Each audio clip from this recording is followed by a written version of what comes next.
Philips. On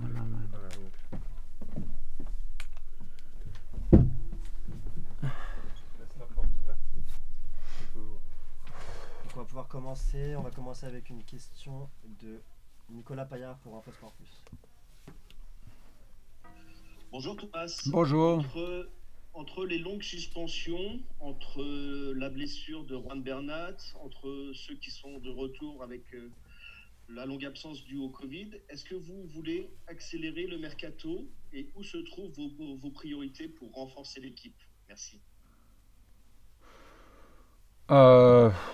Accélérer, oui, c'est toujours le défi et c'est toujours l'objectif d'avoir une groupe prêt pour commencer, pour travailler et pour commencer un championnat. Voilà, on essaie tous. Les priorités sont claires. On a besoin des attaquants, on a besoin en défenseur central ou en milieu de terrain. C'est clair. On doit remplacer des joueurs qui nous ont perdus, qui nous manquent. Et voilà. Ça, c'est le défi. C'est possible, je ne sais pas. Mais maintenant, comme vous avez dit, l'équipe est plus et plus petite. Et voilà, c'est le risque d'entrer un cercle de blessures et fatigue, dans ces moments-là. Mais c'est aussi le défi, c'est mon job de trouver des solutions et on doit préparer cette équipe encore parce que j'ai beaucoup confiance à tout le monde qui est là pour être prêt pour demain. On fait ça pas en pas. Question de Loïc Tanzi pour RMC. Bonjour Thomas. Est-ce que Kylian Mbappé sera disponible demain pour la rencontre face à Nice? Et je rebondis une petite question au mercato également. Est-ce que vous souhaitez recruter un latéral gauche après la blessure de Juan? Merci. La blessure de Juan est très grave pour nous parce qu'il est un joueur clé, super important, avec beaucoup d'expérience et il a fait des performances extraordinaires pas seulement pendant les grands matchs, mais spécialement pendant les grands matchs, pendant la Ligue des Champions et des grands matchs dans Ligue 1. Mais en même temps, on a Levin qui est malheureusement maintenant suspendu, mais on a Levin sur cette poste, on a Mitch Bakker et Abdou Diallo. C'est pas la priorité maintenant d'acheter un joueur juste pour cette poste-là. C'est mon avis. Et voilà, d'autres choses pour Kylian. J'ai parlé avec le doc, il a dit c'est OK, il peut être avec le groupe. La Ligue a donné OK pour demain. Ça veut dire c'est entre moi et les joueurs, entre moi et Kylian maintenant. On va faire entraînement aujourd'hui. On va parler avant, on va parler après. Maintenant, avant l'entraînement, je pense qu'il est avec le groupe. Mais on doit attendre un peu, je dois parler avec lui s'ils se sont confortables, s'ils se sont bien. Et après, on doit décider s'il peut commencer, s'il commence ou s'il finit le match. C'est entre moi et Kylian et on va faire ça aujourd'hui, un peu plus tard. Merci. Question de Saber Desfarges pour Téléfoot.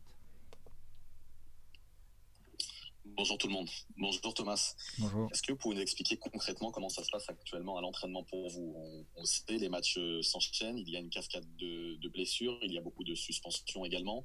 Est-ce que c'est un véritable casse-tête pour vous d'organiser les séances d'entraînement actuellement? Est-ce qu'elles sont davantage tournées vers la tactique ou bien la récupération? Oui, les premières choses après des matchs, maintenant 3 matchs consécutifs. C'est clairement le plus important qu'on récupère bien parce que nous sommes un groupe très réduit. On a des joueurs suspendus, on a des joueurs blessés. Ça veut dire qu'on ne peut pas perdre d'autres joueurs. Nous sommes un petit groupe. Et pour ça, on doit récupérer bien parce qu'on n'a pas possibilité de changer beaucoup. On a toujours risque d'utiliser trop. Peut-être on a fait ça avec Thilo Kehrer. Il a un peu de douleur à l'adducteur et c'est pas sûr qu'il peut être avec le groupe aujourd'hui. Et voilà, ça manque et ça c'est grave parce que on n'a pas trop de joueurs. De jouer. Mais quand même, on travaille aussi tactiquement, on travaille aux vidéos, on utilise chaque minute. Aujourd'hui, c'est le 3e jour. Normalement, les premiers 2 jours, nous sommes très vigilants, nous sommes très prudents. Mais le 3e jour après un match, on peut faire un peu tactiquement, on peut faire un peu plus avec l'intensité et on utilise ça. Mais ce n'est pas le moment pour trouver des grandes solutions tactiquement, de trouver des choses nouvelles. C'est pas comme ça parce que c'est physiquement très exigeant pour mon équipe. Et voilà, on veut répéter notre chose tactiquement, on veut faire un autre jeu, on veut continuer sur cette pas-là. Ce n'est pas le moment de encore trouver de nouvelles solutions parce que nous sommes fatigués, nous sommes un groupe réduit et pour ça, c'est plus important de donner confiance à nous et de rester sur ce détail-là dans notre 4-4-2. Et on fait ça au moment. Mais c'est beaucoup parce qu'on a des joueurs qui sont rentrés après Covid et on doit observer tous les joueurs individuels, comment ils réagissent, sur l'intensité dans l'entraînement après un match. Et nous sommes très très prudents avec les kinés, avec les docteurs. Et ça c'est maintenant beaucoup de temps pour organiser qui fait quoi pendant l'entraînement et qui peut jouer encore et qu'est-ce qu'on peut demander. Ouais. Alors, question de Benjamin Corrès pour Gaulle.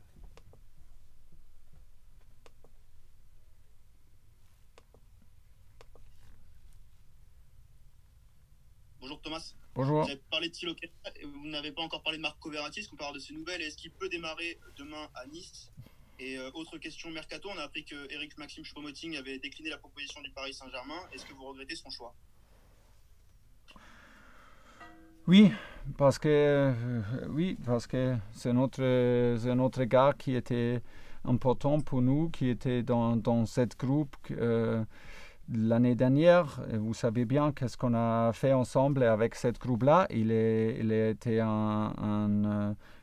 il était en part de cette groupe, un part important parce qu'il a connu son rôle parfaitement et il a joué dans ce rôle parfaitement.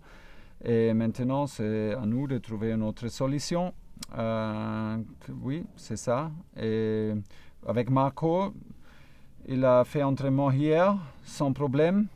Il était un peu, il a senti un peu dans l'adducteur, mais j'espère vraiment que ça s'est passé bien et il peut faire entraînement aujourd'hui avec nous. S'il peut faire ça, je veux qu'il joue demain. Ça, c'est le statut maintenant. Et j'espère vraiment que ça ne va pas changer. Question de Alexis Montang pour l'AFP. Oui, bonjour Thomas.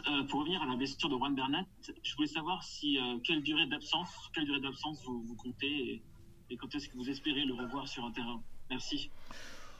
Pour moi, mais je suis pas un kiné, je suis pas un docteur, mais pour moi, ligament croisé, c'est pour moi toujours 6 mois.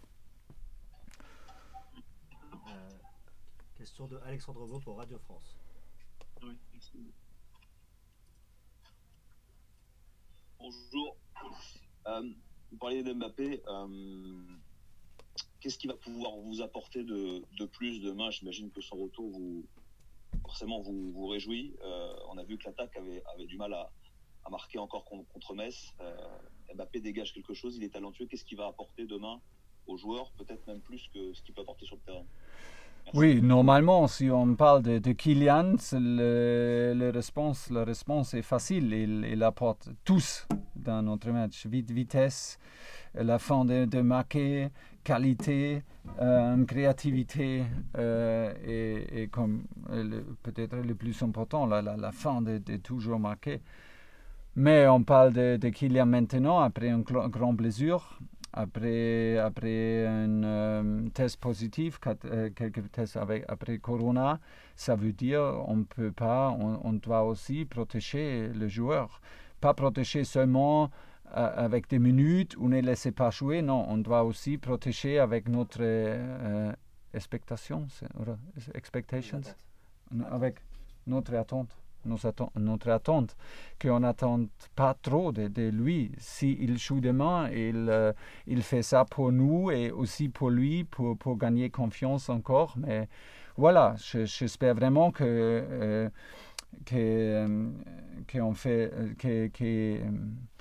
peut donner à notre match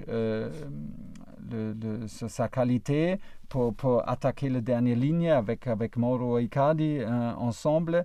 Normalement, les deux sont très très bien ensemble, mais en même temps, je n'attends pas le match décisif de lui tout seul. C'est aussi pour lui individuel une phase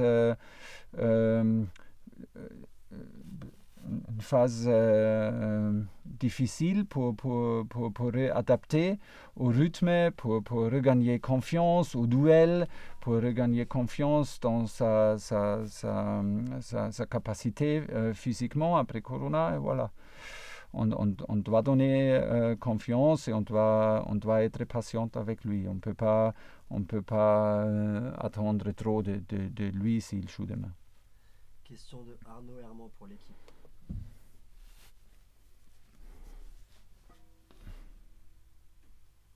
Non, pas de question. Question de Bertrand Métayer pour le Parisien.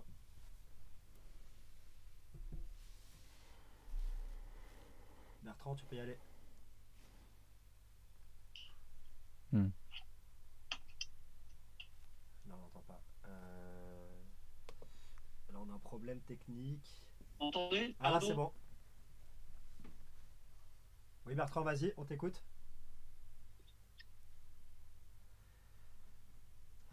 Ok.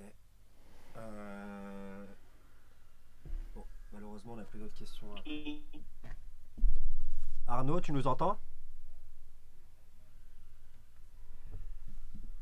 Bon, je suis désolé, Arnaud, malheureusement, on t'entend pas. Pareil pour... Arnaud.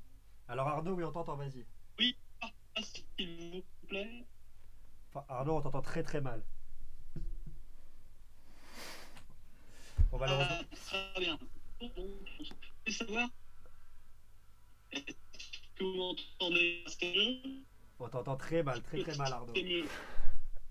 Non, on t'entend très On mal. n'attend rien, honnêtement, on n'attend rien. Thomas, comment qu'il... Bon, je suis désolé, on va devoir arrêter là, c'était la dernière question. Je suis vraiment désolé, malheureusement, on vous entend pas pour un problème technique. Ah, on a une dernière question d'Alexandre Vaux, on va la prendre et on va s'arrêter là-dessus. Vas-y Alexandre, tu peux y aller. Oui, merci. J'en profite. Thomas, demain vous jouez à Nice, il n'y aura pas de public. Vous allez retrouver des conditions un peu Ligue des Champions, si je puis dire, sur les derniers matchs. Ouais. Est-ce que c'est plutôt un avantage pour vous, même si le stade de Nice, c'est pas 100 000 personnes, on connaît le public, c'est chaud. Ouais. Est-ce que ces conditions, voilà, qu'est-ce qu'elles vont pouvoir influer sur la rencontre? Est-ce que c'est un petit avantage pour vous, quoi? Peut-être oui, oui. Mais en même temps, honnêtement, on manque de spectateurs beaucoup. Pas seulement au parc, mais aussi à notre match extérieur. Ça manque beaucoup parce que ça donne une énergie, une Ebene, un level extra, un niveau extra dans chaque match. On a profité beaucoup de jouer en Lens, par exemple. C'était une ambiance extraordinaire et aussi au parc. C'est vraiment une grande différence de jouer avant 5000 spectateurs ou 100 spectateurs.